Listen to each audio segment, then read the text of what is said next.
Good evening. This. Okay. Oh. Sorry. Okay. Now go ahead, Faye. Good evening. This is HNN, the Hollow Table News Network, because you're not even remotely close to around-the-clock Star Wars Galaxy of Heroes news, reactions, reviews, theory crafting, and more source. I'm Faye34, your host, and today we're joined by my one distinguished co-host, the new father of the land, Sir Georges. Welcome to the show. Congrats on the new life in the world. Yes. Baby. As of like a week ago or something. So if his eyes are dragging or anything, I don't know. He seems actually extra full of energy tonight. Yeah. We gotta make up for the lost Celac Sarah. She is in London checking out if Harry Potter's real or not. I think she thinks he's actually real. But if there's actually a show for her to miss, I think this is it. This is by far the fewest notes we've ever had, and might be the shortest show of all time. That's okay. That's all right. We'll still have some good stuff to talk about. A Sir G special coming up later. You won't want to miss. Wasn't that very like news at 10 type of? I like it. You did good, Faye. All right, so thanks. As always, we'll start the show with your HNN headline news, and today we have two. And I was really certain I had to fish for these. So we'll say two headlines. Number one. They moved the BTLB bomber event back a week until today for most of you that get this. So a lot of you will have this by the time it starts. I assume it was because of the Malik thing at the same time, but that was just like, here, this in the game, and oh, wait, we're going to make you wait another week. That was kind of a bummer. That's all. Yeah. That's the entire news of it there. Did you have any other thoughts on that? I did not. It is a little bit of a bummer, but it's no big deal. Yeah, that's it. It was one of those kind of went and gone. And it's no big deal. It'll be exciting tomorrow versus it was. It's not like I'm going to use them at 3 stars anyway. Exactly. Well, we'll see. Who knows? Maybe with the extra protection it gets from the rest of the team and so forth. I know in Grand Arena, I will definitely try to place them and save my Houndstooth. We'll see. For offense or defense, where are you doing Negotiator? I'm doing Negotiator on defense. But if I get paired up with you, you never know what I'm going to do. But in general, I'm putting Negotiator on defense. And it has... So we're now in round 3 of the first GAC for this season. And nobody's beaten my Negotiator in the first 2 rounds. So I'm in the finals. Oh, really? Wow. Nice. Yeah. Because of the Negotiator?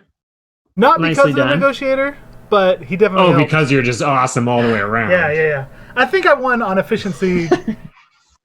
Got it. There were still other squads. It was pretty funny. Like, no offense to people that are still only setting 2 whenever it says 3. But at the same time... Yep, we're past that point now. Yeah. They added a visual cue where you see 2 out of 3.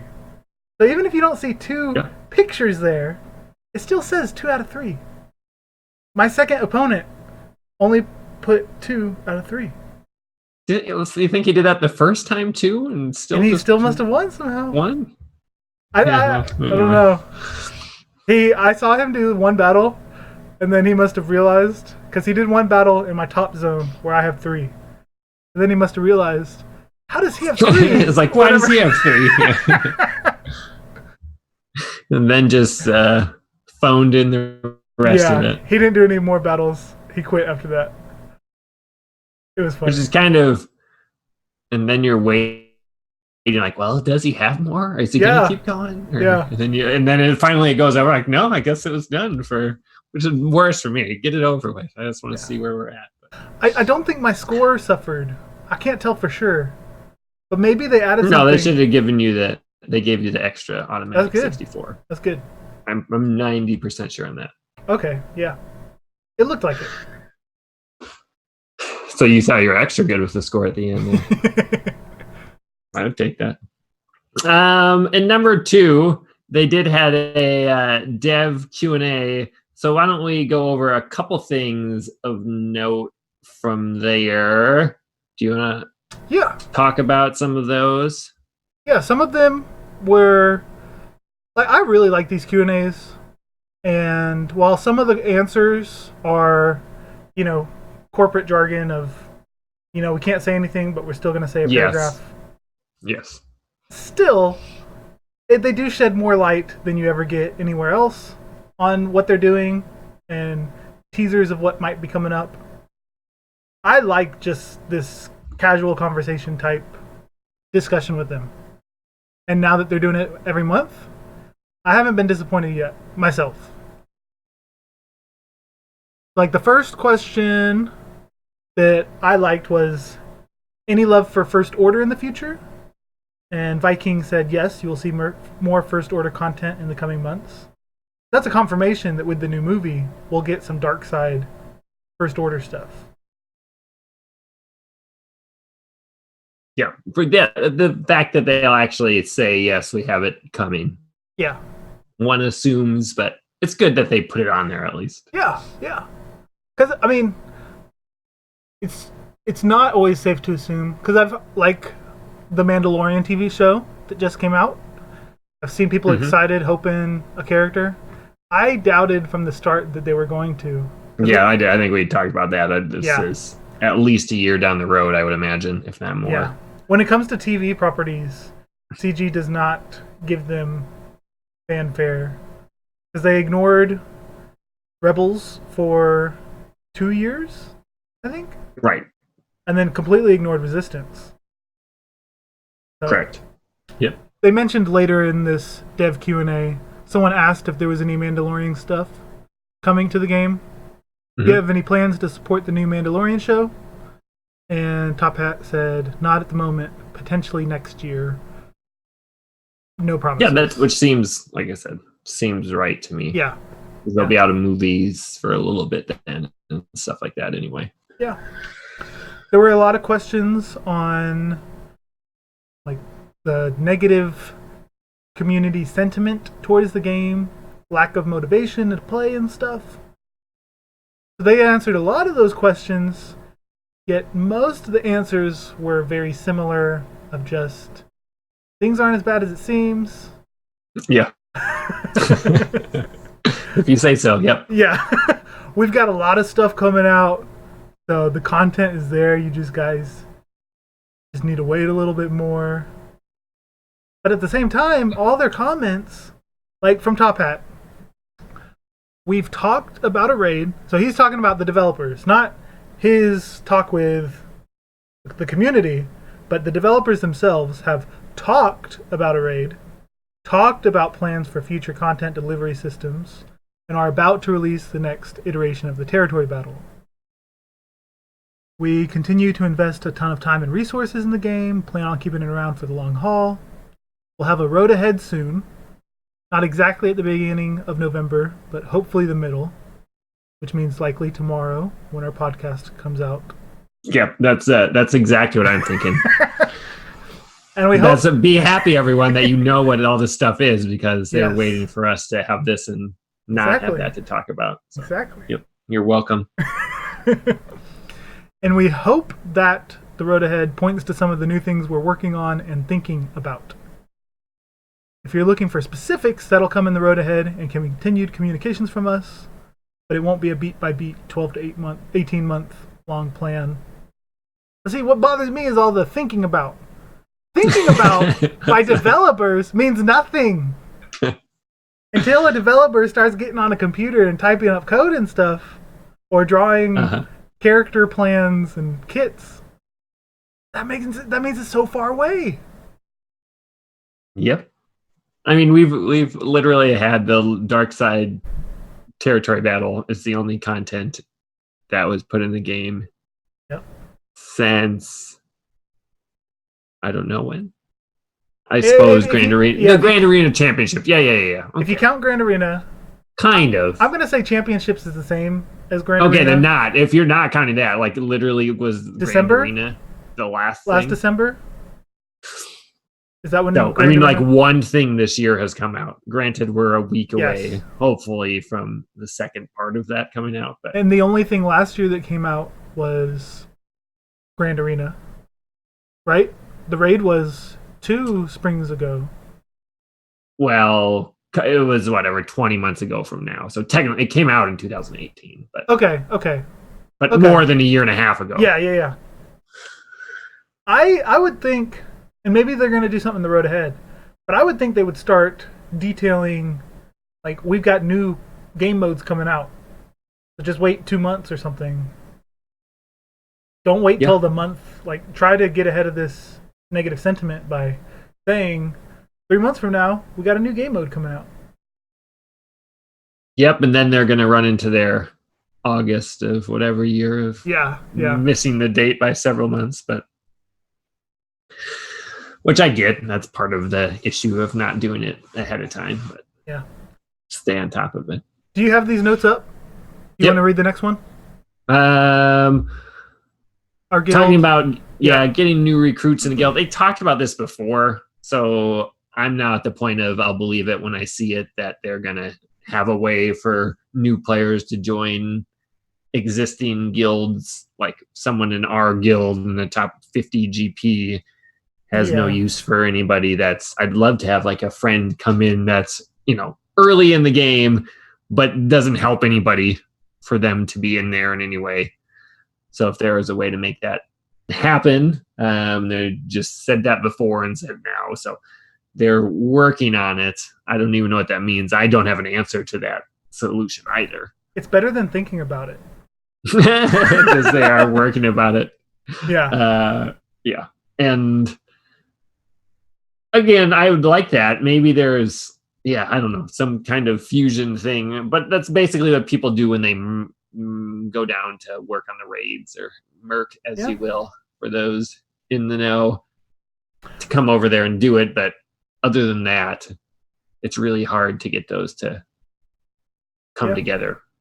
What I do like that they said was, we need to respect all existing player investments while opening the funnel, starting with our earliest content and systems.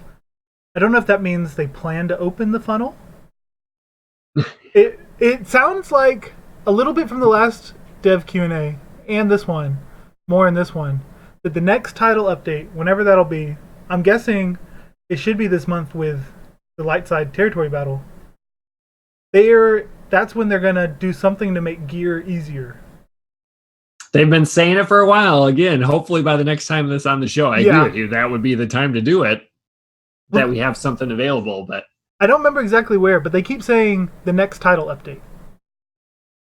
So they're actually giving a time frame of when to expect some of this stuff. Like, I think the HAAT sim, I think that'll happen this next title update whenever light side territory battle hits. I hope they do. We'll find out. And that's what, everyone's predicting that is coming November 18th, because that's when we should have the next dark side GOTB, but there's nothing on the calendar for it. And it's 5 days away. It's less than a week away. Yeah. I don't know. They got a lot of stuff to talk about before then. Yeah. If they're doing it like they did the dark side, they at least went over some things in advance before they just dropped it. Maybe they just assume that it's basically the same thing. But I'm not quite so sure about that November 18th date anymore. Hopefully I'm wrong. Yeah. We'll have it in there.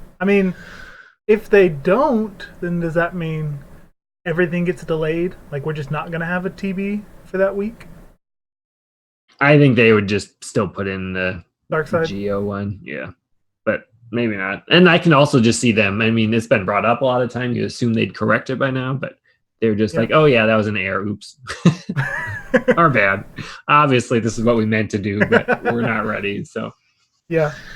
Another hint of what they're working on and what we can expect. How many work on the game day to day? This is the question. Oh man. This was by far the biggest surprise of this Q&A. Really? Yeah, I thought so too. How many work on the game day to day? What's the focus right now? And CG Viking, he's given some good responses, so they might try to keep him from talking as much. You won't be anymore. He said, off the top of my head, there are about 90 of us working on this game. 90? That cannot possibly be true. That's huge. Day to day. This game is like, unless they're counting the people that are there on like tech support when you call in, or who then probably aren't even, you know what I mean, like that are answering emails and stuff. They would only have there is like 4 or 5 of them. This game is being worked on by 90 people. If so, day to day, what are they doing? What? I don't understand. 90 people are all thinking about the new raid. And I guess. Oh man, that was. If they had said like 12, I'd been like, yeah, that sounds about right for like the amount of content we're getting, and they talk about the art team, but adding one character in here every couple weeks is hardly. This year we haven't. I'm just comparing it to other games that have dev teams that are way smaller. Yeah, and pump out way more content. So that was I read that and I'm like, no, 90? Okay, all right. 90? I mean, maybe they're also the same people working on the new game. Correct. But still, until this new game, this whole game has only been, or the whole studio, as far as I know, has only been working on Star Wars. So you've had 90 people during these droughts working on Star Wars every day. Yeah, I mean, obviously, I don't know what's anything that's going on with these things and what it takes, but I was honestly not like I'm throwing shade at them. Really surprised that they said 90. Yeah, not that anyone is not doing their job. Like, correct. I've been thinking a lot about the last 2 weeks. Like, this game is great. I still love playing it. Like, I don't plan to quit. They're doing good. They just need a couple new content features, and agreed. The hype will be back. But agreed. 90 is a lot. So broadly, they're divided into a live team, a feature team, a communication team, a technology team, an art team, and more.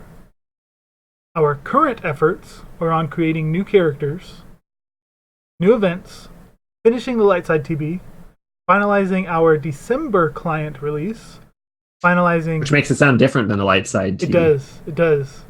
Finalizing pre-production on our March release, and preparing the design candidate for our June release. So there's your dates of when you can expect stuff. Yes, there's a lot to speculate there. Like December client. Last December, I think, is when we got Grand Arena. And December is whenever the new last Star Wars of this trilogy comes out. Mm-hmm. So maybe we can see a new game mode then, as well as a lot of new movie stuff. Yeah, for sure. I mean, they hopefully are doing that. Yeah. They're 90 people. But what's disappointing for me is that the finalize and pre-production on our March release, I'm hoping that March, because I think that's the month the Sith raid came out. It is, yep. So maybe they've got like key months that are good for releasing new content. So that's why I'm thinking maybe a new game mode will come out in December, and then March will be a new raid. But March seems I think like March is the raid. I agree. Still seems like a long way away. I mean, it is a long way away, but that's the way I would think that's at the earliest. Who knows? True. Maybe they'll drop it tomorrow, but I honestly think the raid thing is March at the earliest. Hopefully not June. Yeah, that could easily be. Yeah. Okay, you want to look at some... Yep, and then next question about farming some relics. Do they plan on having new energy for them or merging them with some mod energy or anything? And they said they're not going to create new energy for this. It's kind of a bummer, but they're going to look at ways to help with inflow, maybe add these daily challenges for them, but nothing is final. Obviously, a daily challenge for them would be marvelous. Yeah. And the actual challenges, not like throwing 3 of them in a box, because that's not. Is it better than nothing? Yes, but not something that overall helps a ton when you need 500 of them to get someone to Relic 7.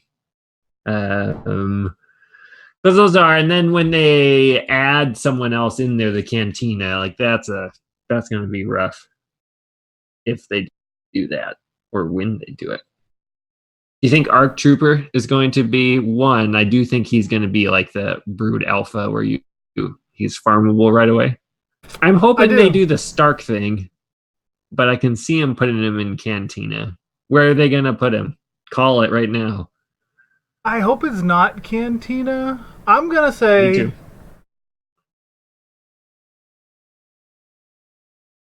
Brood Alpha was before Relics. So that was different back then. Correct. And that's what, so the last time, the first one they did Captain Han in Cantina, and now the first one they did Geo there, and then they did Stark in the Guild event store. Not the Guild event store, just the Guild store, whatever they call it. So I'm hoping that they put, because those are pretty easy to get, and I have some built up, but I think most people can have that in not too long. Yep, I want to say Guild Store is a good guess, like you said, because that's what they did last time the second territory battle came out. I really don't know. So that's not an answer. Okay, I'll agree with you. Guild Store, except... That's always an answer. Agreeing with me is the way to... I'll agree with you, except now I really hope they don't ever put anything else in the Cantina. Correct. It used to be a good place for it, but if they're going to make us do Relics from there... Yep. Like, I think with Relics, they were wanting to not have to keep updating all these different tables. So they're like, Cantina, we're going to make it for in-game, just Relics. Don't expect any new characters there. But they haven't said that. Nope, they have not. Hopefully they could move away from nodes of hard dark side and light side nodes. Like maybe they can have a new game feature that you can earn character shards or something. What if that was part of their way to make it easier for newcomers to get up into the late That'd be great. game? Is it going to happen? I mean, they're not even allowing us to have it. They're the 8 back. I don't know what they're going to do to. Good point. But that would be good. I can't even imagine like farming up Darth Nihilus at this point. No, like starting over and having that. Oh, good point. Rough. But hopefully they do that. Yeah. They also talked about any plans to rebalance salvage drops on gear, and the answer is no. No. So there you go. But they are, again, ideas working on adding them to daily challenges, so on and so forth. What about the Chirotechs being added to TB? Great. We finally got to see what was going to happen when we got our reward box. Yeah. What did we get? Like 10 of each one? I think it was 16. Roughly? 16. All right. Yeah. So that's for 31 stars. Woo. Yeah. That's a good. So 32 of those total. Yeah. Is solid. Like that makes a difference. Yep. The 32 of each month, and going along with the daily 3 of one of them. They're helping out. Yeah, better than nothing for sure. They also talked about that they won't be changing the rewards for the Sith raid outside of the top 10, which is garbage. It is garbage. So dumb. I can't believe that's still a part. Here I was hoping between that. Here I was hoping like they'd update raid rewards in order to make it easier for newcomers. Because, you can't just want new people to get more gear and stuff.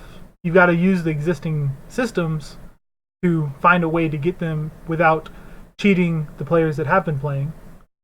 Like if they increased Rancor or HAT rewards, then that'd be a way that new players, where that's their main focus in the early game, we can all benefit. Yeah, and they would benefit from it more probably, or at least they have fewer people that they need to have it on at the moment, whereas we still have 100 of people that could use them. Now, they're not all usable characters, but we could still throw some of that stuff on there. Yep. But we'll see. I'm excited for this next update, since apparently that is when stuff will happen. Oh man, you're so optimistic today. I am. I like it, but I'm the one that's like, I don't know, man. They keep saying it, but well, they do keep saying it's the new dad. It's the new baby smell is ringing. Whole new world. but now they're putting a date to it. Like whenever the next thing comes, it has to have some of the stuff they're hinting at. Hopefully I recorded or wrote down one of their comments saying the next title update. I don't think we've seen it yet. Oh, an interesting thing was they gave another update that they're working on a practice mode, a sandbox mode.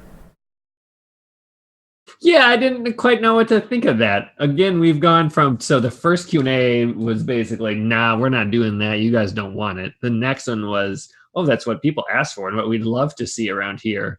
And this one was straight up like, we're working on it. Yeah. So. Yeah. Who knows? Yeah.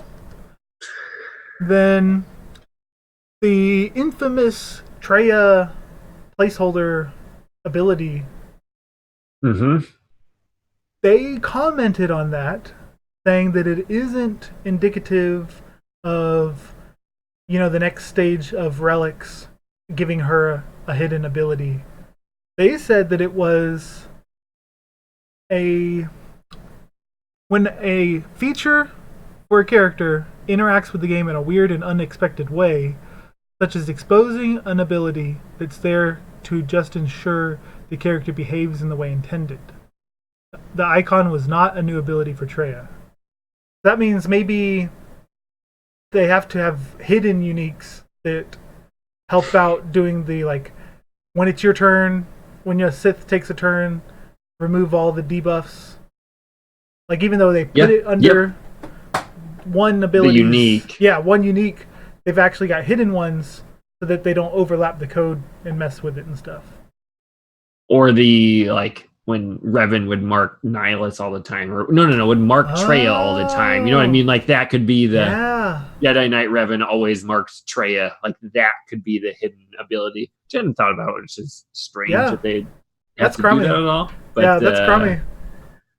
That certainly could be a way to do it. I still think, and they've mentioned before, that new abilities were coming with that, but that would be my guess on the Treya one. It could be a billion things, or like you said there, but yeah. That was a real to force her to market so that anyone else had a chance at it, at least at the time. Okay, here we go. The question, I didn't record the question, but Viking, again, thank you, Viking, said... He's the guy with the real answers, huh? Yeah. So the question, can you add the ability to remove squads during the setup phase of Grand Arena and Territory War? If you accidentally select a wrong tune, can you fix your mistake? Sven said that they do this all the time, so it's up there on the stuff they want to improve soon. Viking said, this is on our list of updates to Grand Arena we are investigating for our next client release. So again... But then they added the investigating part, not the, like, it's going to be there part. Yeah. Also, they're very Nordic with their Sven and Viking names. True. Just throwing that out there. True. Okay, client releases don't happen that often. Title updates do? Aren't title updates like every 2 weeks or something? Maybe that's the distinction. No, title updates are the... once a quarter big things? Yes. Like, we've had 14 of them so far, or whatever it is. Okay. I don't know if clients are also that. Because then sometimes they have to do a client release if there's some big bug or something. Yeah. I think they even confuse it sometimes in their own jargon. Yeah. Okay, Faye, do you think Darth Sidious should get a separatist tag like Jango surprisingly did? No. I don't think he was a part, like he was behind the scenes. I don't see him as a separatist at all. Like he's his own thing. But who's the lead of the separatist? Oh, he's totally the leader of the separatist. He is the mastermind behind it, to use their part, though, but I don't know that he was a separatist. He was also doing the Galactic Republic stuff, so Yeah. I don't know. Also, doesn't matter. Like, he doesn't do anything, and like, Well, we need maybe more. he would at Relic 7 or something. I mean, throw it on him, but that would be one of the least relevant adding of a tag in the whole game. I'll tell you why I want him to get the Okay, tag. yeah, fill me in. Let's hear. We don't have enough specific separatists to make 3 full squads. Got it. Yeah. So, like, whenever you, like, Newt Lead specifically in the TB, Geonosius TB, you have to have 5 characters going into a match, or like the separatist only special missions. If I don't want to break up my General Grievous droid squad or my Geonosian squad, there's only 2 or 3 characters left to pair with Newt Lead. I think I do Newt, Dooku, Watt now because he's finally unlocked.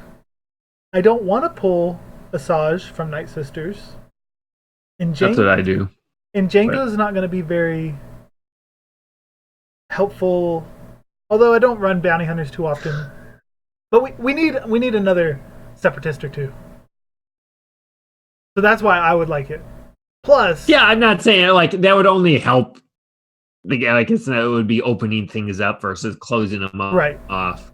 But in the lore, guise of how they do things, I understand why you would have him as separatist, but I don't see him as such. He's his own thing. But without him, we wouldn't have the separatist faction.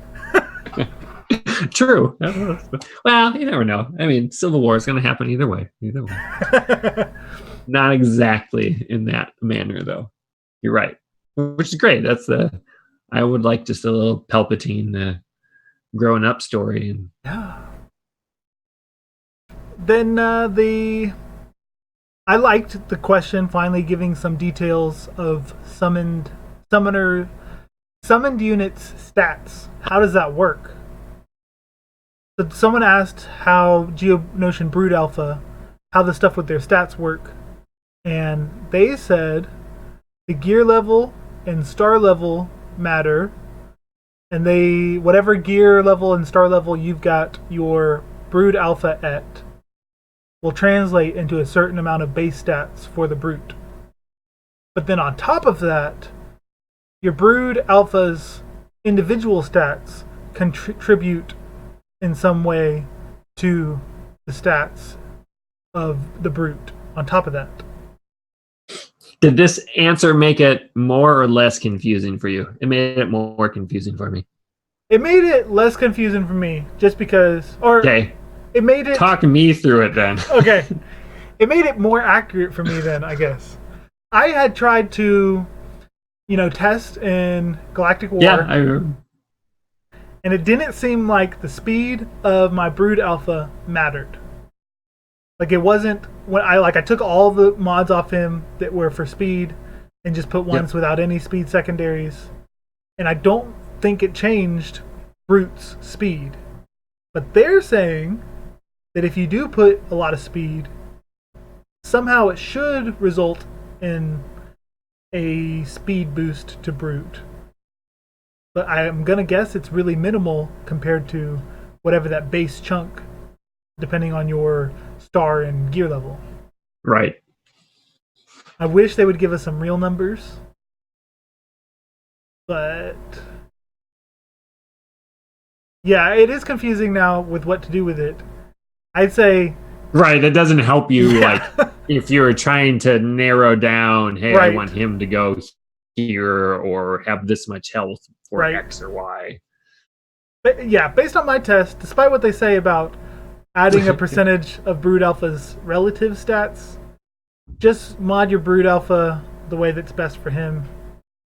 Because Brute's stats aren't going to change much with what you put on Brood Alpha. Yep. I guess it was more confusing. I guess you're right.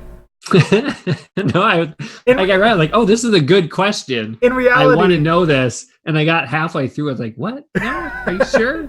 Yeah. Okay, and then the last line, it's like, "But you okay? All right." Yeah. In practice, it's confusing because it's not what my test brought forth. And that's why we have the scientific method, right? Yes. Got to figure it out. And then last question I thought was relevant is, how is Vulture Droid able to scale and keep up with the power that Relic 7 is giving other pilots' ships? So the uncrewed, pilotless ships, how will they keep up with Relic characters and new tiers of Relic characters and stuff? And C.G. Miller responded with that all the crewless ships so far have their stats scaled in a way that they'll stay competitive and vital with the units currently at the maximum Relic level. They had to be careful that a maxed out crewless ship didn't dominate Relic, non-Relic enemies, and that it's a very fine line that they think they found with these ships. We'll see if they found it, but I totally agree with that. That's a hard thing to balance. Yeah. Which also, by the way, means that the stars for those crewless ships are way more important than the other ones. So, like, you are getting tons of stuff, quote unquote, for free compared to, like working on Biston's ship, which kills me, but is helpful. And if he was just a crewless ship, it would already be maxed. Yeah. It's at 7 stars, it's maxed. That's it. Yeah, you don't do anything. So, as my Vulture Droid is being crazy slow in my grind, it's can't tell if that's good or bad. That I'm like, all right, well, at the end here, it's going to be done. Like, there's literally nothing else you can do for it, and I'm happy about that. Yeah, I want that to be a thing from there. But we'll see again how well they do it. I do think the Hyena Bomber is I've used it just a little bit. I'm going to get it to 7 stars. How'd you like it? Good. Yeah. And get it in the right team. Like, it's going to have some solid defense. Like, there are some hits from the opponents that are usually quite a bit higher. And he has some of that, not stacking defense, but gets more when there's other separatists or something like that. Like, it was I think he could be a very good ship. Good. Did you use it at all? I used him as a reinforcement that never got pulled into battle. The other team was so scared. I mean, perfect. Yeah. He looks really cool on paper. I wish I could use him more. But right, it certainly didn't help my team more than Houndstooth did or anything right now. And I have it at like 5.5 stars. The top two, but not in the right team. So. Right. The top 2 ship teams for PvP are light side. So I haven't had a good chance to use a dark side ship. It's been a while. They used to be the only ships to use. Yep. Yeah. All right. So there was some good. You brought me around a little bit on the Q&A. Good. Whatever. It was kind of 2 weeks. It was like, okay. But there's some digging deep in there. You really got to read between the lines. But we needed something in there. So good work. You have to think about what CG is thinking about. To get content for this show. Yeah. No, that has some good stuff. But that brings us to the I Love You, I Know segment. I know it's easy to get jaded by this game, but there's a reason we're still playing it almost 4 years in 2 weeks. I think the 22nd or something. Yeah. I'm hoping for some good stuff there. But we're still playing it and enjoying it. Sergi, what's been good for you? What has been good for me is that a couple weeks ago, like, I do the Phase 3 solo team using Night Sisters with Anakin. And I noticed that in Phase 4, when I'm trying to get some extra damage, I can actually get a small loop going versus Nihilus or Scion, where each character, Nihilus reaches 100% turn meter, but then Maya Saj and Daka are also hitting 100% turn meter. So then it's a coin flip of who's going first, and I can actually get a little bit of a loop going.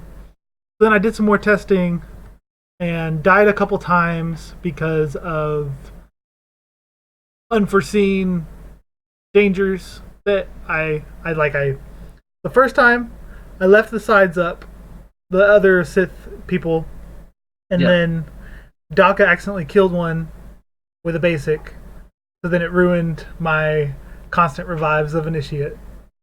Then the next time, I got this really good turn meter train loop going on Nihilus, but then when Treya finally took a turn, Nihilus had already taken 5 or 6 turns, so I wasn't even thinking about Treya. She was just forgotten in the background.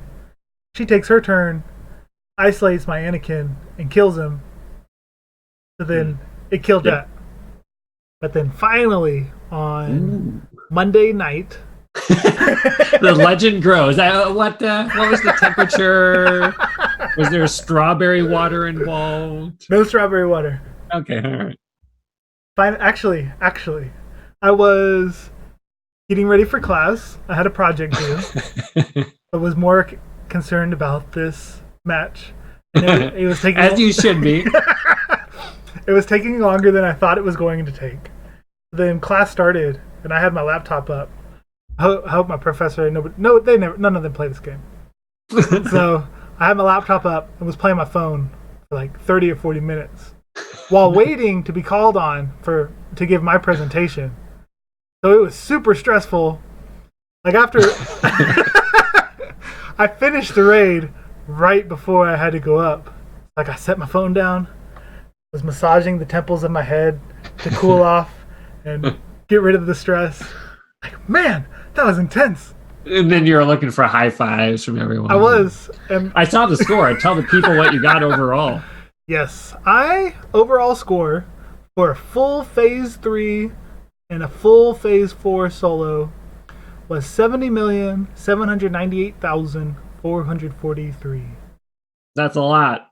Which I'm pretty sure is the largest raid score to date. Nice. That's impressive, sir. And overall, your score was?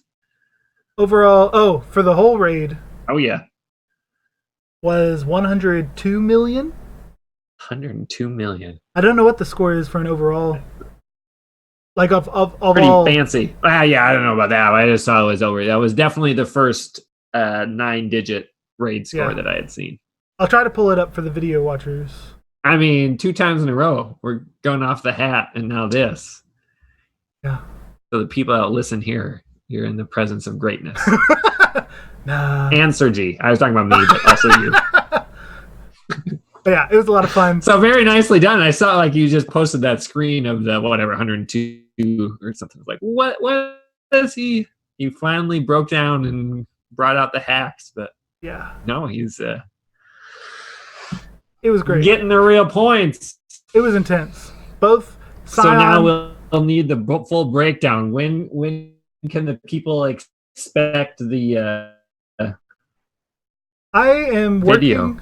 I'm working on showing the video. I think you're breaking up a little here. Or I am. Okay, there we go. Okay, can you hear me now? Yep. I'm working on getting it up. We're going to do most of it tonight. So hopefully I can release it tomorrow morning. And if all right. Coming soon. If you're listening to the stream, I'm not sure yet whether... I don't think it'll be a guide per se. I'll try to narrate through the battle so you'll know what I'm thinking and see the close calls. With different characters? Can you have a British guy that's doing it? And... I'll phone you in and you can do the British guy thing. Oh boy, yeah. But so I'll just narrate this mostly, no pausing to talk and no cuts of different stuff. So it'll just shots of you doing your Zam thing and saying kapow or whatever it was. Right. I'll miss those. So I'll just show the video and narrate it and give some of what I was thinking. And then I'll try to provide guides afterwards that are how to make it more consistent. Because I learned a lot of stuff during it that I did not practice because I didn't figure it out until that time. Yeah. Do you think this is consistent or this will be a 1 in 20 thing? Consistent. Now that I've figured out what I have, I think I could do it a lot easier next time so that it shouldn't be close calls with Scion and Treya.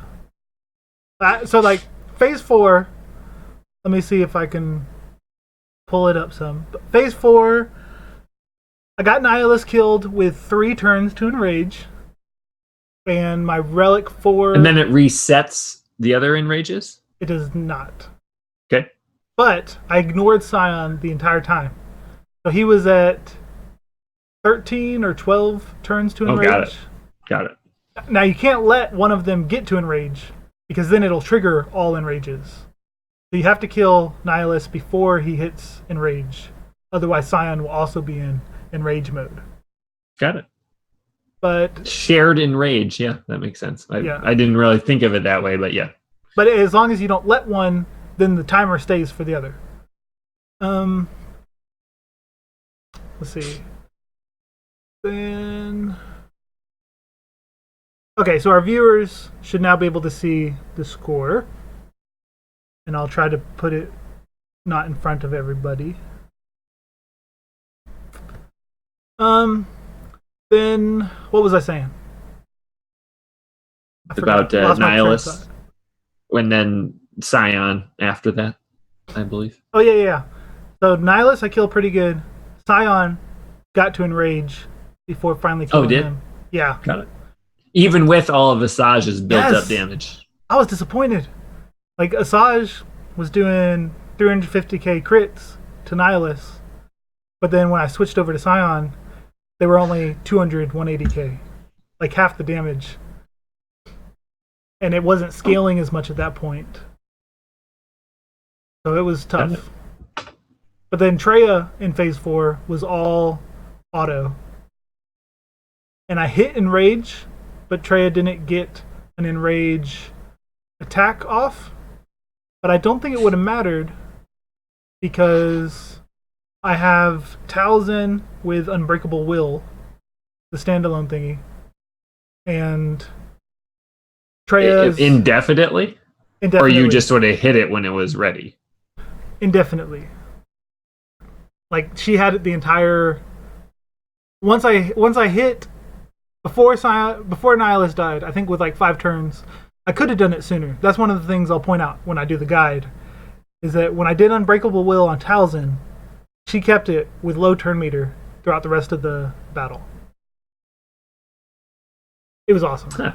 It was awesome. Because everyone else was just going the whole time, so Talzin wasn't involved in the loop. Yeah. And the stacking tenacity and whatever made it so that they never took a debuff. Whereas in phase 3, Anakin and Initiate sometimes get debuffs while she's toppled. They never got debuffs in phase 4. So you were always getting the 2 resists. Yeah. Cool. It was How much damage was Asajj doing by the end?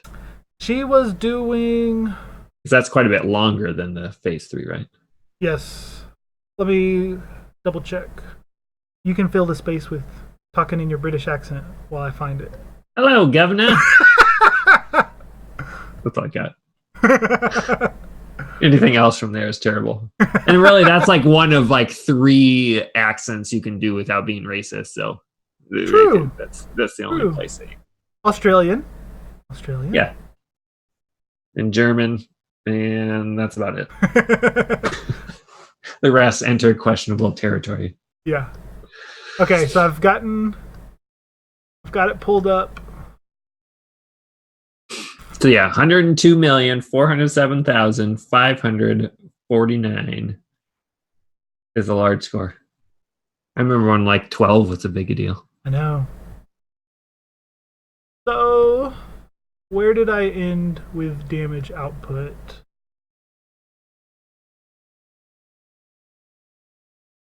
We're still right now, for those of you, where she's trying to figure out where Asajj is at. Yeah. I just want to know how much she was hitting for. I want to guess that it was 400k on. Oh, okay. I thought it would have been more. Like she would have had more built up. You would think. Because you build all that up in phase 3, but maybe it's just on auto so long you don't even think about it. Okay, now I've got it where I can actually see. Let's see. 450,000. Okay, got it. I mean, that's a lot. Don't get me wrong, but I would have thought that was a longer type of phase. And also, by the way, for those of you that don't have Sir G in your guild, he's kind of notorious for like, hey, I'm in the top 10. I did a good job. And then like 5 minutes before the end of the raid, like he pops up at the end, like, oh yeah, I just had it in my pocket, blah, blah, blah. So who's ever in 10th place is always mad at Sir G because of... after 10 or 15 minutes. Now it's going to be even more because he's going longer than before. Yeah. So if you're in the top 10, you're not safe until it's like 2 minutes left. Even then, who knows now? Yeah. So if you're thinking you wanted him in your guild, don't do it. Yeah, you always think after 10 or 15 minutes of a raid being done, okay, everybody's logged their damage. Yeah. But then there's a guy, oh no, I was in class. Yeah. I had to give my presentation and then got back to the raid afterwards. Yes, I would say most importantly, people want to know, how did the presentation go? It was meh. I was probably the worst in the class. It was okay. I just had a baby. Yeah, that's not. Okay. I was gonna use the raid part as the better excuse. But fine, baby. I guess whatever. Yeah. So whenever Nihilus got killed, I was hitting for 320k with Asajj, and because it's a lot less to chew through. Nihilus is only 12 million in phase 4. So by the time you're able to kill one of them, the damage hasn't stacked up to crazy amounts yet. The 320,000 each Asajj basic on Nihilus, and my R7 Anakin was doing 100k crits himself. Oh, because the stacks were building. Yeah. You're not cleansing those at all. No, we're just going to have to wait for the video for this. I feel like there's a lot involved for it. Yeah. So everyone, you're just got to hope that Nihilus doesn't do one force drain and kill everyone in one turn. I've got a contingency plan for that. I didn't do it too much inside my video, but that's not a problem. It's really cool. Say so. I learned a lot of cool stuff. That's my problem. I learned a lot of cool stuff. Excellent. That's a good. By the way, this counts as the That's No Moon segment this time. We were going to talk about but it also is the I Love You I Know all wrapped in one. You know what? Did you get some good rewards? I did not. Did not get a full piece. It was lame. I still don't have the Sith Smiter title. Really? Bad. I've been second, but I've never been first. Okay. And now I get like 60 million. No, 60. Yeah. You got to use this. You got to use this before other guild members figure it out. I know, that's the don't listen to our show, guys. No, we want you to. Now I'll share what we were just talking about. It might not make sense yet, but the worried about the AoEs killing your people. Correct. That's how they kill me now. I don't have. Go ahead. Sorry. Okay. What I figured out, but did not practice too well, is that you can actually have it where Asajj, before an enemy AoE, she does the revive to bring Initiate back, but also give everybody full health. Initiate doesn't receive the heal the heal comes before the revive, so Initiate just gets the unique from Daka's 50% of when a character's revived heal. But then, with the stacks of... What's Treya's stacks called? Bonds of Weakness. The Bonds of Weakness, there you go. Yes. The Bonds of Weaknesses are so high that Initiate will get really close down to 0 health again, but my Anakin won't, because he's got 70k health. So everybody has high health except for Initiate. So you do a revive right before the AoE. AoE kills Initiate, nobody else, and then you're right back where you wanted to be with just her dead. So you gotta time it right and know when the next got it. Yeah. I figured that out while doing it just versus Scion. Yeah. And I just happened upon it and was like, whoa, that's great. I should have been doing that a lot sooner. Well, no, you should have probably been listening to the lecture, but we're glad you didn't. Yeah. That's the... Yep. And And then it was crazy. And let's see. I had a couple mistakes. Like, I was doing pretty good where Scion was down to like 6 turns to enrage, 50% health. And then I think I did 10% before the next turn. But then somehow I brought everybody back to life and was really struggling there. And then just barely... Yeah, Scion was at 2 turns to enrage with 22% left. And then... That's when the headaches started coming? Yeah, that's when the headaches started. And then I really got the damage going... Because you only have to get him to 5% health left. And another interesting thing that I didn't know was going to happen, and if it hadn't worked in my favor, I would have failed and been really upset. But, you know, when you are, because of Talzin's leadership, if you kill an enemy while doing a basic that revives, that person comes back to life. Well, when you get Nihilus and Scion down to 5%, I can see where you're going. You don't kill them, Treya absorbs them. So you don't have to worry about, because that's what, when I go from phase 3 to 4, I actually do the AoE as my last move so that it doesn't bring back Acolytes. So good that is a good thinking. Yeah. I like that. I did that I do that too, to go from phase 3 to 4. Was not thinking about it whenever I killed Nihilus. And then only after the fact realized, oh, I just did a basic and Initiate didn't come back to life. So it was great. That's good. Do you need the DACA Zeta? Yes, for sure. Okay. Because the strategy we just detailed where you bring an Initiate back to life, you want DACA's health to be really high so that she won't die shortly after, and so that her heal, 50% of her health, will take Anakin to full health. Because you're really, the main reason to do the revive is to keep Anakin from dying from an AoE. Because when he dies, you've got really crappy odds of bringing him back. Bringing him back with the...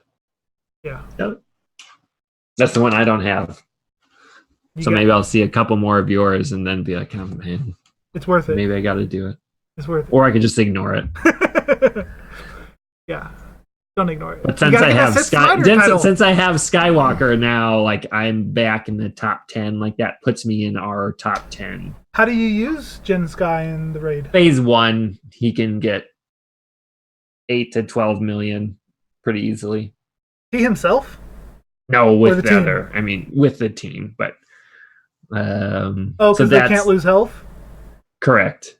The only you could do it forever, but Nihilus won't bring back any of the ads after he's at Enrage. So then you run out of the shield things for him to annihilate. Wow. So it worked out well, but it's like just enough to get me over the hump right now until other people have it. And then I'll be back to like 14th and then not do it because then it's worthless. How long does it take? I mean, usually phase 1 has, I mean, I've only done it like 3 times, but phase 1 is just getting over with, or just so like 8 minutes maybe. Nice. That's good to do. So, which, I mean, there's people that can do more with a JTR team or something, but I can do this without having to relic Finn. And it's worth it, man. Finn is the future. Maybe. But it could be new Finn. We don't know. That would stink. That'd be terrible. Which, by the way, this is all based on them like, oh yeah, we're going to fix the Nihilus and phase 3 Night Sisters in like May. Please that don't. They've never fixed. Yeah. I'm really glad I didn't discover this sooner. I want to say in the offices, they like found out about this team and were like, relics are coming out. Maybe we should just focus on a new raid. Not too many people are taking advantage of it. Yeah. I'm going to assure you they did not find it, even with their 90 people. Yeah. But hopefully they don't do anything about this. Because it's been a long time. Yeah, that's right. It's like that's past the point. It's like meeting someone and you should know their name and you've met them like 4 times, but you can't ask again. Like then it's just like, I should know your name. If I ask you again, I'm kind of a jerk. Exactly. Yeah, you've already used that ship has sailed. Yeah. I don't have anything nearly exciting for my I love you, I know. So I had a good territory battle with that. We had 31 stars and I got Watt to 7-star. And I enjoyed The Mandalorian. No spoilers for anyone, but I thought it was good. I've seen it, watched it, made sure it was good enough for the 8-year-old. And like, yeah, so I watched it again tonight. And I'm a big fan. I think they had a lot of cool stuff in it. And I look forward to more episodes. Spoiler free. How does it compare to the new trilogy, the old trilogy, Solo? What kind of flavor is it? It is none of the above because of the like very silent protagonist. I mean, it's Luke walking into Jabba's palace at the start of Return of the Jedi with fewer words. Like it's much more of a so far. Yeah, that's like it's its own. That can be bad. It can be good. I think it'll be good, and I think it's very much. It's going to be him with someone he's helping along at the end of the episode, which is a great didn't see coming type of thing. That it's going to be him taking care and like, you know, becoming more of a compassionate bounty hunter type of thing, which you need to have something to humanize the monsters. Yes, correct. the people eating Chewbacca's. You got it. Yeah, the porgs and all the above. So it's very much so far a Western, which is great. I like Western. The colors and stuff are a little more Solo, and how it's shot. And there's some nice. I mean, like it looks like one of the movies. They did not skimp on the budget at all, and added a couple cool little. You know, this is 9 years after the Empire. Here's how some of them are, and Mandalorian symbols. No more. Stuff like that. No more spoilers. Yeah, that's cool. That's cool. So, enjoy. And for those of you that have Verizon, you get it for free. Just FYI. Do you have Verizon? Go to your Verizon. I do. Now, as of like a couple weeks ago, I switched back. Not because of this, but it's like, hey, pay $200 in cell phone bills, and we'll give you this extra $6 a month. It's like, yeah, that'll do it for me. Yeah, gonna get it anyway. But I got it for free because of that. I'm stoked. Okay, you want to go over some questions from the live stream people? I do, more than anything. So, Jao Cavalcanti asked, "Where's the better part of the podcast?" I believe he's referring to Sarah. I'm right here. But just, like I said, gallivanting around London, I believe. Yep. I'm not sure if there's work or if it was just Harry Potter fun or she's sharing photos. But she looked very excited. Yeah. Join us on Discord as always. Her and a bus were involved. Yeah. Looks fun. Then Trek Small said, "Did I miss the Sith raid you had on Monday, sir?" I was in that raid. Crazy. Yeah, he was. I murked whenever I did. He can always remember the day he saw that. Yeah. And how he had no idea what was going on. Zach said, "So you expect a bunch of stuff new patch? Interesting. Also, Faye was right about mods, but maybe it's next patch." I mean, again, whenever we're agreeing with me, I agree with that. So. Yes. I have spoken. I do expect at least, I would say, a decent headway towards making gear more accessible or doing some kind of change so that new people can gear up quicker. I hope you're right. And I expect it to be at least equal to or better than them adding Chirotex to dailies, adding Chirotex to TB and TW. I think it's going to be at least just as good or better.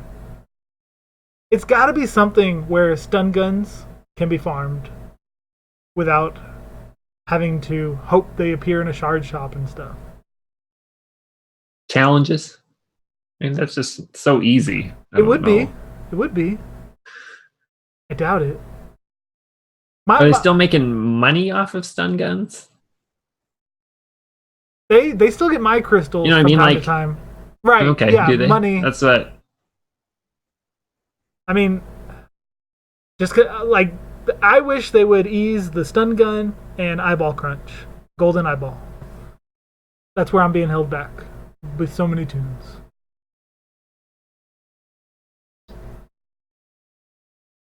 Then Ziltoid, the Omniscient, asked, where is Echo's crit damage up going to come from?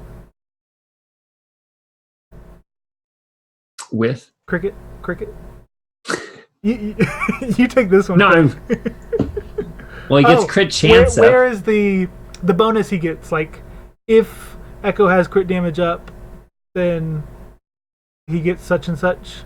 Something in his kit where we expected a 501st. Oh, he deals 15% more damage if Echo has crit damage up. I don't know. I don't think does 5? Yeah, I don't know. Maybe. Nope, I don't think Arc Trooper does either. I'm trying to remember. I'm not sure it's really relevant to it. He does a ton of damage now, even without that. Granted, he would do more with it. Yeah. But that's a good question. You have to look in on it. Yeah. Oh, okay. Just popped in my head. What if the new Lightside TB Galactic Republic characters get bonus buffs? Yep. So For sure, just like the Sep droids doing like more critical chance and those things now. Yeah. So maybe don't expect it to come from a character, but just a bonus for that game mode. It's a good answer. Nailed it. I mean, you have spoken. Onwards. I'm gonna really overuse that now. I can tell. All right, no offense. Discord corner. All right, 898. Thanks for the question as always. What do you think the main reason to Relic 7 Grievous is? Is the extra 20k health compared to R3 really benefiting that much, or is that truly worthy of a top 5 character? I think yes. I think we mentioned before. I see where it's coming from. Like, is that really that much more important? But in his case, or say other people that also comes to play, First Order Executioner comes to mind. Not only is he getting the health, but he's also getting the damage based on that health. So it's a 2-for-1 advantage that then also stacks on itself when you add all of the other droids when he does the Mandalorian monstrosity from there. And he does make a difference. Like an R3 Grievous can't use the nuke team against an R7 Malik, but an R7 Grievous team can do it. Like he puts that just over the edge. But probably even more importantly than that will be his ship speed. Like you're going to need it eventually. Point. So all those together make him it really is required in my head if you want to be good at those things. Yeah, those are good points. Because you were in favor, I'll do a little devil's advocate, even though I mostly agree with everything you said, of course. I have spoken. Yes. All the time. I'm just going to end the show that way now. But, let's see, the health boost in comparison to his health. No, I guess each relic level is what? What would you say? Like 5% more health? Is it per? I just thought it was. I just kind of see it. It's like an extra 2,000 ish, right? 2 to 3. But then you add the mods. His base health is only like 60k. Mods boost the relic stuff. Correct. Let's say his. So that's why it's that much more, and you're already using health ones on him for other reasons. So it's more important for him than other characters. Yeah. So it's not that you're getting a worse relic because offense doesn't matter. It's just that the health applies twice. So it's an equal relic to another person. whereas up to now the health has made him more better than other people with health mods. Now the top 5 character priority of people to take to R7, yes. I'm not sure that there are 5 characters you need to take to R7. I myself think we should be cautious with who we... Because those last couple... The Zen Biddle card and the one right before it, those are going to run out quickly. Those are going to take... Because those take precious resources. The Zen Biddle isn't too hard because I have like a bajillion of the laptops, and that takes 50 of those. It's actually the second to the last one that's harder for me. Really? With the other one, yeah. I've only got... Okay, yeah, I guess... So I could do 2 more safely of Zen Biddle cards. But that's only 2 more. I've only got... Stupid name. Zen Biddle. I'm never going to get over that. And then the one right before it, Electrium Conductor. That's more normal. I can understand. Yeah, because you have the... electric shields conductor. For that. Yeah, okay. But start to... I'd say he's a top 5 just because he's brutal and he gets to go so often with Yep. And like you said, the ship. Although for me that won't be relevant for at least 8 months. Correct, but it's going to be at some point, True. So you just know to use it and have it up there. I think him, Kenobi, Jedi Knight Anakin, and General Skywalker are all Relic 7. Like, those are the only 4 that I think are top tier Relic 7 for what they can do in multiple aspects of the game when people get Skywalker there. Yeah. Yeah. And number 2, Ski Trooper wants to know, could you discuss the 5th between Droideka, Newt, and Watt in a Grievous team, how that affects the viable counters? For example, the 501st lead, Rex lead with Wampa and Hoda works great against Droideka comps, but not Newt. How do you feel about it? I know you use your clones, for example, against them. Watt throws that off, correct? Watt throws it off because even when you cleanse or stun, get a lucky stun on the IG-100, he gets it right back. Or if Watt puts stuff onto B2, like I've had a couple where B2 is modded to be the healthiest, so that he gets the taunting tank thing.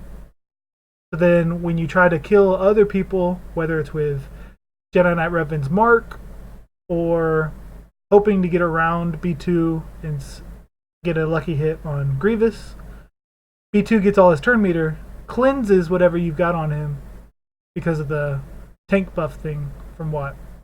So that's difficult. Watt definitely is up there and really helping out that team. I haven't tried Rex lead with Wampa. That sounds pretty cool. And I haven't had a good place to put Wampa recently. Where's your Wampa at? Like, even at year 12, my Wampa would get crushed in about 6 seconds against a good Grievous team. Mine's Relic 3. Okay, got it. That should help quite a bit. There you go. I like my Wampa. I remember us talking about, I thought you had him up there higher. Yeah. And then that's enough to put him in against that team. That's the same with like Thrawn or someone in that team against the Grievous. Mine just dies in 2 seconds, so he doesn't do anything of value. Yeah. But maybe he would at Relic 3. My clones have been losing lately against R7 Grievouses or R7 B2 or B1 battle droids. B1, yeah. Yeah. So I need to find a new counter. The hard one. Said I used Darth Revan. I think that's the safest one for me. I get that maybe once I get Jolie or something up there, but it just does not work at year 12 at all. Yeah. Which is fine. I don't expect it to quite take on a full relic Grievous team, but my Darth Revan's been losing. I haven't been doing well.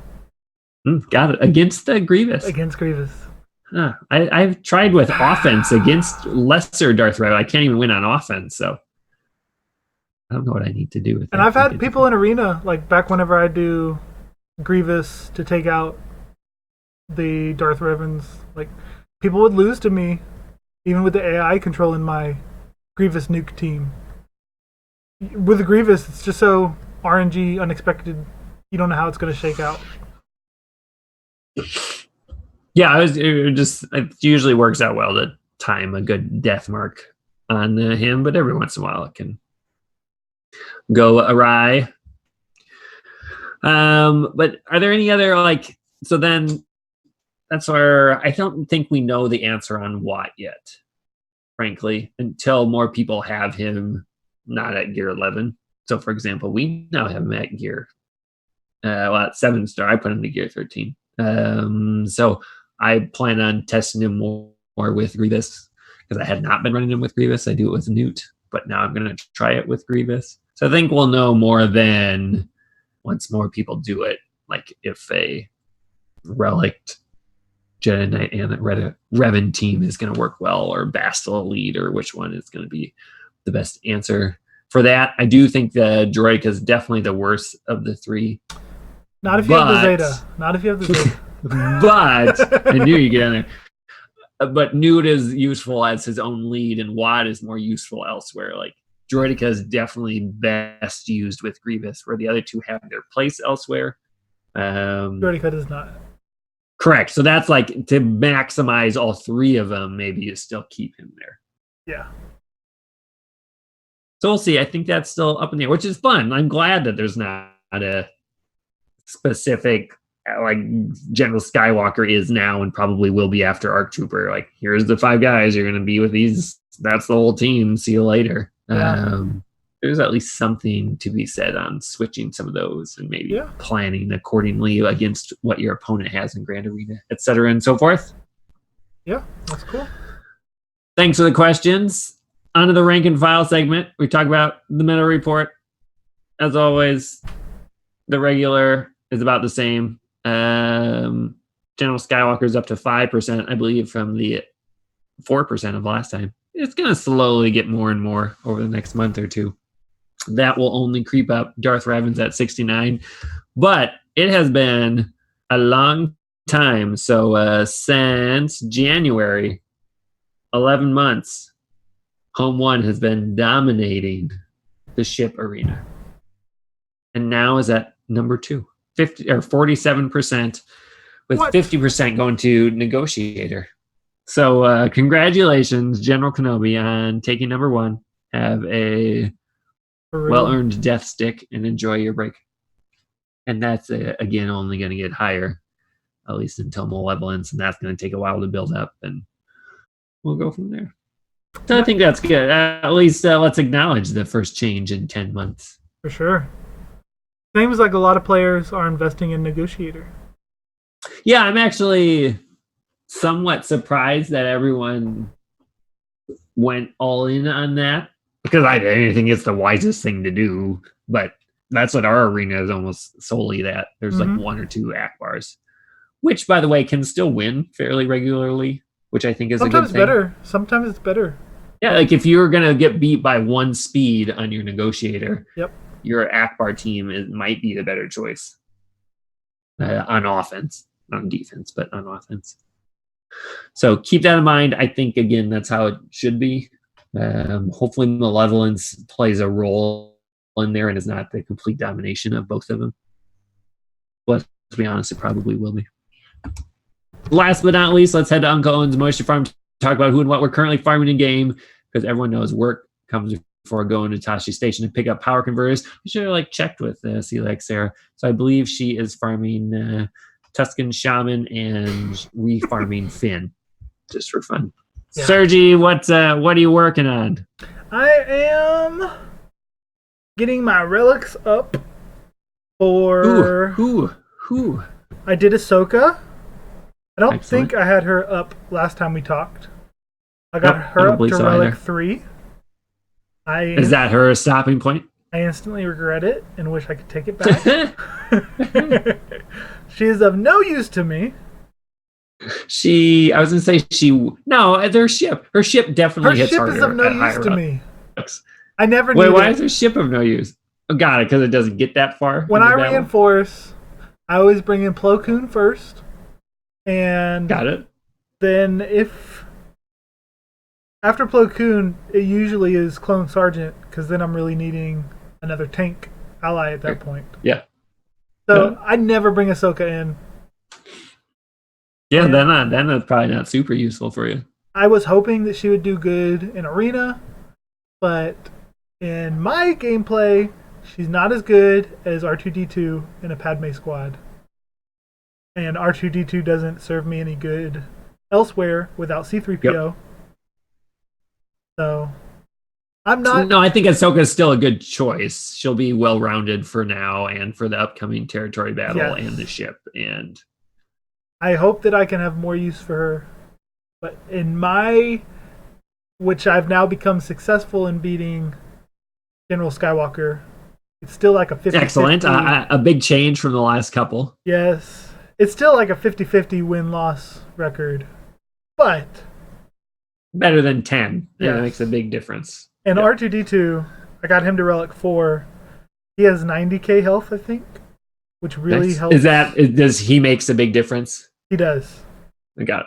He makes a big difference because he, one, gives that extra health, but has the stealth move, and which, for me, he is just able to actually get enough stacks of courage to kill Skywalker better than my Ahsoka. Ahsoka's special isn't helping me. She keeps assisting, yeah. Ahsoka is not, like, as using her in a General Skywalker team, she doesn't do anything. She's just there for a 501st character. Like, the basic in that, like, adding 10 to 20,000 damage doesn't really help against the meta teams. The dispel is nice, but it's not and if you're really necessary. Using her on a Padme team, trying to beat General Skywalker, her assists are for 2,000, 3,000 damage. That's what it's. Yeah. It's so stupid. Yeah, I was really disappointed. I want that gear back. Nah, you'll use it. But I hear you. If you say so. I got General Kenobi to 7 Relic. Excellent. As part of our guild's new. Yeah, totally worth it. Yep. Tune of the Month initiative. So for everybody listening, the theme for November is Relic 7 General Kenobi. It'll be good to have. And then my next plans are to get Asajj's Relic up to 7 maybe. For the raid. Excellent. Haven't decided. Will you do any of the others? Nah. How far are the others? Like, is Daka even? Daka needs all 3. She needs her gear 12 plus as well as the finisher. Got it. So she's 12. Who else is? Talzin is 2 Relic. But she doesn't do much. Anakin's R7 with good mods. And Initiate is gear 8. So this Anakin 7. This team is Asajj easily attainable. As high as you can. The others could be 12. This solo is easily attainable by the average player. What about the other Talzin Zeta? Do you need her unique? You need the Zeta on Talzin's unique. I was wondering whether I should take her to gear 13, but at this point, when just doing a phase 3, phase 4 solo, not necessary at all. Because, I mean, mine has 37k health. After just 10 deaths, she's now at 70. 20 deaths, over 100k health. So, for the raid, for Daka, yeah. Mine is fine for Daka, yeah. Yep. But yeah, my plan... Oh, I took Nest up to Relic. Kind of instantly regret it, but we'll see how it helps in Grand Arena. But my luxury relics that I want to do before new content and stuff comes out. I want to get Finn to Relic 7. To 7. Oh. 7. He's going big. He wants to keep those 9-digit numbers. That's right. R2D2 to Relic 7. Mine is still Gear 10, I think. So yeah, I don't. Gear 10, Finn? There. Maybe 11. Maybe. I really hope they, with the new movie, do something to motivate players to build up Finn again. That would be awesome. But so Finn, R2, and Asajj, I want to get all of them to R7. Cool. Good luck. That'll be about 4 to 6 weeks of getting stuff. So yeah. How about you, Faye? Thanks for asking. I have Rose. I said last time I stopped, but she's so close. She needs like 10 more. She's like 90 of 100. And then Emperor's Shuttle I decided to go back to. That's like 60 out of 100. You never got him 7-star? Bothering me. No, it's like it's going back and forth. And then I also have Vulture. So I've been actually doing shards again like I had forever. I never did Gear before in any of these. But so I've been doing that for regular. And then obviously Relics, which I'm not sure who I'm going for next with the Relics. So I'm building up. This is the first time ever I've been hoarding just a little of the Relics. Like I have enough to get someone to 4 or 5 right now from 1. But I don't know who I want. So I just did CLS, Han, and Chewie, and Watt. I got them all to Gear 13. CLS has, once you get higher relics, has been the only team that's consistently beat my General Skywalker in my shard. Nice. And so, what are your protection ships, and health levels for CLS and stuff? They're not. So they're all at 1. Oh, okay. Right. That's where I think I want to go with my next ones. And I actually put the lead Zeta and Commander Luke because I didn't have that. So right now he's at like 34 health and 50 protection. So it's I don't know if I can get it there right. If I want them to be General Skywalker killers, they probably need to be at least 5, probably 7. I'm not sure I'm ready to go there yet with them. Yeah. So that's why I'm hoarding. I'm 66% sure I'm going to get them. And they'll be my next relics, but I'm still waiting. And I got Watt up to relic 4. So I was excited about that. That was to save that. And he took all my gear that I had. So all my gear. You're just too excited. 12 and 12 and a half are back to like 0. So he's just kind of a jerk for that Gear 12 range, but I'm happy to have it. Now he's basically like, I don't think he's going anywhere from 4. That's plenty. His health is up. He gives that to protection on the other droids, and now he can survive quite a few hits. So yeah, it'll be nice. I don't know where I'm going next. I'm hoping by the next time we're on the show, we'll have some ARC Trooper finally. Yeah. It's like the 3rd show, maybe the 4th, 3rd show. They have to drop talked about him, and they have to drop some news on him tomorrow. I assumed this week. This week, it has to. Yeah, probably by the time, even before the show, they'll like wake up at 10 in the morning their time, which is really early for them, judging on how they do stuff, and like release it before the show even comes out. So it'll be worth it. But that should be it. Any other closing thoughts? I feel like we still gave people a lengthy show as they're used to at these points now, without the Felix era. She should be back. It was a good week for her to take off since nothing was announced. So we can just go on and we can focus on you getting 102 million. Yeah. That's the important part. Yeah.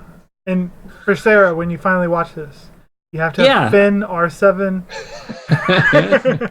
and BB-8 Gear 1. We should quiz her next time. I mean, she'll have no excuse not to listen to this on like the plane. Exactly. This should be her biggest entertainment over the time. So we should give her a code word like fruit ring, and she has to say that next. Yeah, there's a. I'm just making stuff up here. That's a Mandalorian spoiler. It has to be. Mandalorian It has to be something that she listens, like when she comes on the show next time. When I introduce her, she should just say fruit rings if she's watched the show. There we go. If not, we'll admonish her. There we go. There's a bag of like Halloween gummy candy over there. Oh, That's nice. what made me think of fruit rings. You went out and collected it? Not very good. Or you bought it? I did those ones in particular. The kids walked around. It was kind of cold, but I enjoyed them. They got way too much. It'll be here till Easter, and then we'll throw it away when there's Easter candy. And the cycle continues. All the stuff you have looked forward to. I'm looking forward to it. Get that good year one Halloween costume. Yes.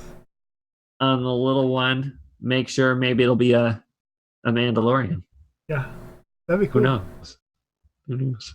It would be. But that'll do it. Thanks for joining us, everyone. Until next time, Chewie, we're home. I have spoken. I don't know, I'll do that every time. Thanks, people. I'm going to stop, and hopefully that stays on there.